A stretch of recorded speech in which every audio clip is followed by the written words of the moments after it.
Hey, welcome to this video. Today we're going to be looking at just solving equations, and you probably think to yourself, "Well, I've been solving equations for 5 years. So what's the difference with these?" Well, with literal equations, it's when you literal equations have like many more pronumerals than you have equations, so you can't literally solve them. You don't get a number as your answer. Okay, so you can see in sort of the example I've got sort of on the go there. You've got k's in there. You got k's, y's, m's, all sorts of things in there. And so you're asked to solve for x, and you will have to deal with these things in the exam and in SACS. You have to be able to solve things, rearrange things to get values, and when you're solving these things, you follow the exact same, procedures, same things as if you had numbers there. There's no different. You just have to sort of be a bit smarter with how you do your algebra, and just be careful that you're just following all the same rules.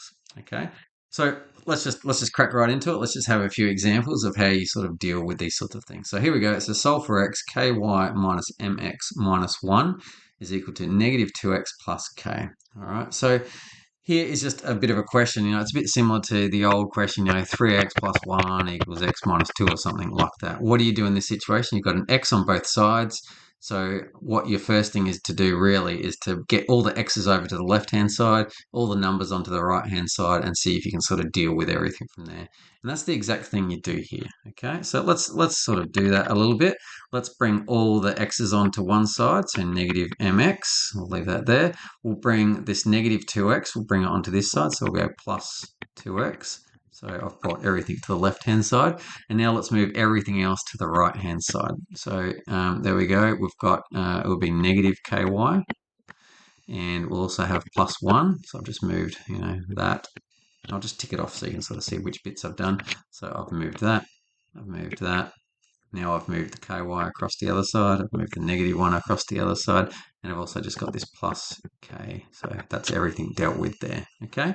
All right. And so now that I've brought everything to the left-hand side, same thing as this thing, you bring it over to the other side. Then what I'm going to do is just take my x's out of here. So I'm just going to factorize out x here to get it by itself, because here at the moment the x is not by itself, and so you're never going to get x equals something if it's in sort of two different places here, because it's sitting both in that and also that. And so what we need to do is just get it on its own. So let's do that. So we take out the x, so we're going to get negative m plus 2, and all of a sudden x is by itself. Woohoo!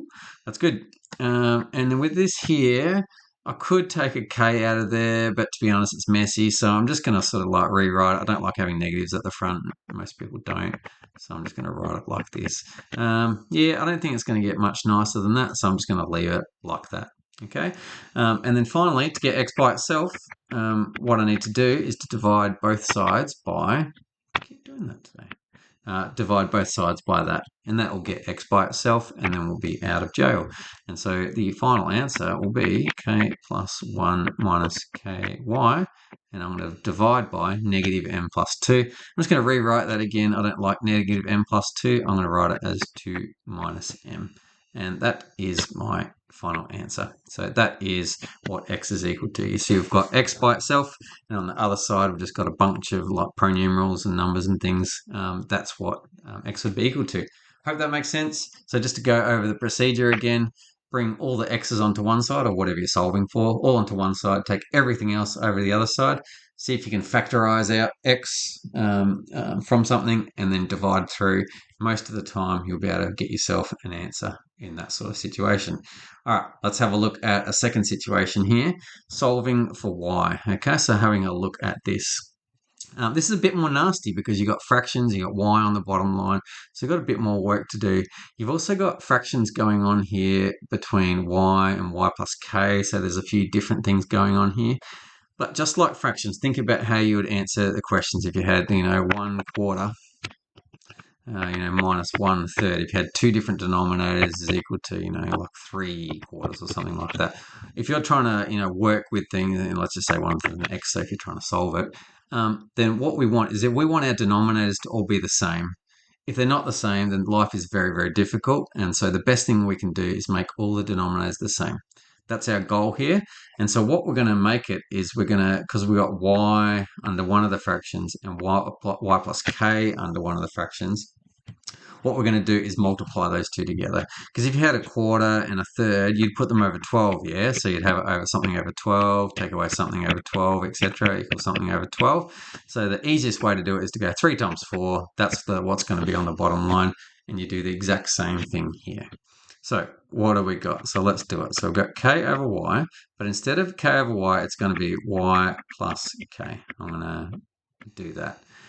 What have I done? I've multiplied the bottom line by y plus k, so I need to times the top line by y plus k as well. So in it goes there, okay? So all I've done is times top and bottom by y minus k. All right, take away. And now we're going to have y plus k, and on the top line we've got mk. And what I'm going to do is I'm going to times top and bottom now by y. And I'll times the top line by y. Okay, and look at that. All of a sudden, I've got the same denominator for both of those two fractions. Excellent, love it. Well, let's keep going. Let's maintain the good work here. And so I've got n over y, and I want the same denominator. So what am I going to do? I'm going to times top and bottom by y plus k. Y plus k. Great. And so all of a sudden now I've got this fraction, and so I've got, let's just highlight these things. I've got this over y plus k minus this over y plus k is equal to this over y plus k. And what does that mean? Well, that means that all the top line is all the same. It means that I'll just show you what it is. Okay, so therefore what it means is that k y plus k minus y m k is equal to n y plus k. So just reading off the top lines, okay?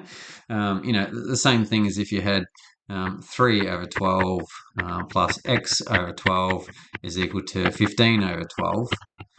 Then you know that 3 plus x is equal to 15. The exact same thing. And that's all I've done here. I've just gotten rid of the bottom line. All the bottom lines are all the same. So that means the top lines must all sort of measure up. And so that's where I'm at the moment. And all I've got to do now is just to keep going. Just follow my nose and hopefully it comes out nice. What am I trying to solve for? X or Y? Oh, there's no X's there. So it's got to be Y. All right. And all of a sudden I can't. Oh, there we go. So solving for Y. Okay. So let's just keep going. So I'm expand here. So we've got ky plus k squared minus ymk.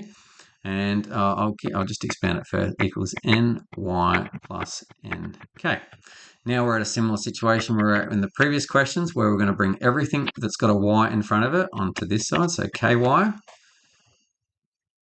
minus ymk is equal to, hang on, I've got a ny there, I forgot to bring that across. So minus ny is equal to, what haven't I taken care of? There's going to be a negative k squared that I'm going to bring across from that left-hand side. And then there's going to be a plus nk there. Okay, have I taken care of everything? It should be 3 terms, 5 terms. So, yep, that's everything. So, same thing as before. Now, I'm going to take the k, not the k out the front, silly. I'm going to take the y out the front. And so I'm going to have k, take away mk, take away n is equal to, I might just rearrange that. I could take the k out. So I'll take the k out the front and I'll do that one, so n minus k. I'm just going to rearrange the order there. I just like having positive take away negative, like I said before. So I've got that, and then that's pretty much it. So therefore, y is equal to k bracket n minus k over k minus mk minus n. And that's my answer. Solve for y. Okay, so pretty messy. Just keep following the same principles that you've been following your whole life with, fractions and algebra. Nothing's changed here. It's just a bit more horrible because you're just dealing with pure algebra rather than having numbers that simplify much easier. So you just need to keep your wits about you. So yeah, last one, let's have a look at solving simultaneous equations. So again, instead of having, 2x plus 3y is equal to m, well, let's just sort of, write something like that down. So if you've got 2x plus 3y is equal to 9, and then, 3x, well, it is just swapped over here, isn't it? Plus 2y equals 10, something like that. What would you do? How would you solve simultaneous equations in that situation? Well, you would, probably times this one by 2, and you'd probably times this one by 3. And what that'll do is that will change that. Oh, I keep doing this today? It doesn't not liking me. That would change that to a 6y. That will change that to a 6y. Then because they have the same coefficient, then you'd subtract them, and then you'd be left with only x's left, and you could eliminate as we go. Okay, so that's what you'd do if you had numbers in front. And we just do the exact same thing, just because we've got letters in there, that we can do the same thing. So let's call this equation 1. Let's call this equation 2. And follow our nose here. So what I want to do is I want to go equation 1, I'm going to times it by n, okay? And so what do I get? I get n squared x plus m n y is equal to m n. So I've just times everything by n. You'll see why I've done that in a second, because I'm trying to make, like I said over here, I'm trying to make one of the coefficients of x or y, doesn't matter which one, I'm trying to make them the same. Okay, so then I'm going to do equation 2, I'm going to times that by m. So let's do that. So that's m squared x plus m n y. Can you see why I did that now? Is equal to m n. Okay, fantastic. And so what we've got here is you've got yellow, you've got plus mny here, you've got plus mny there. And so if we subtract the two equations now, we can pretty quickly get a solution here. So let's do that now. Here we go. So therefore, let's say that's equation 3, that's equation 4. So if we go 3, take away 4, what do we get? We're going to get n squared x, take away m squared x. So that's doing those first two bits. Those bits are going to now cancel out because it's going to get plus my mny, take away mny, that cancels out.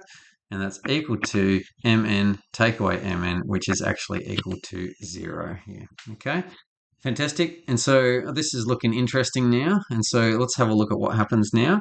What I might do is take away, well, actually, let's say, so therefore, if I take x out of here, then I get n squared minus m squared is equal to 0. And so what that means is that will be equal to 0 if x is equal to 0, or n is equal to m. Okay, so there's sort of two things going on there. So x is equal to 0. And if x is equal to 0 and we substitute that back into one of the equations, so let's have a look at the solution x equals 0, because that's what we're really looking for is for a solution. So that's sort of like a side case that we need to just take note of, is if m is equal to n, then you'll also get 0 for there. But our main case is that x is equal to 0. Let's sub that back into one of the equations. So let's just do equation 1. And so then sub x equals 0 into 1. Scroll up a little bit. And so then we're going to get 0n plus my is equal to m. And that 0n just does nothing there. And so therefore I get y is equal to m over m, which is equal to 1. And so my solution will be 0, 1. So, or, x equals 0, y equals 1. That's my solution. So it's just the exact same thing. You're solving simultaneous equations. You're doing the same things, just doing them with letters. Hope that makes sense. I'll see you in the next video.